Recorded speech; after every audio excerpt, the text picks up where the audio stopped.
এক লোক শখ করে খেজুর গাছে উঠেছে, কিন্তু গাছ থেকে নামার সময় আর নামতে পারছিল না। তখন লোকটিকে বাঁচানোর জন্য গ্রামের সবাই এসে গাছের নিচে ভিড় করলো, কিন্তু কারো মাথায় কোনো বুদ্ধি আসছে না লোকটিকে কি করে গাছ থেকে নামানো যায়। সেই গ্রামে একজন বুদ্ধিমান লোক ছিল, সে কূপের মধ্যে পড়ে যাওয়া ব্যক্তিদেরকে উদ্ধারের কাজ করত। সেই বুদ্ধিমান লোক সেখানে এসে একটি রশি খেজুর গাছের মাথায় ছুঁড়ে মারলেন এবং খেজুর গাছের আগায় বসে থাকা সেই লোকটিকে রশিটি ধরে মাজায় বেঁধে ফেলতে বললেন, আর রশির অপর প্রান্তে কয়েকজন লোককে ধরতে বললেন।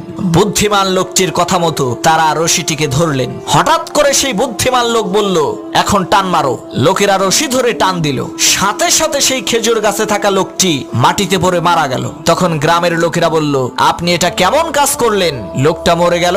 তখন সেই বুদ্ধিমান লোক বলল, ভাই, এটা লোকটার কিসমতের দোষ, আমার কোনো দোষ নাই। এই একই টেকনিক খাটাইয়া অনেক মানুষকে আমি কুয়া থেকে বের করেছি।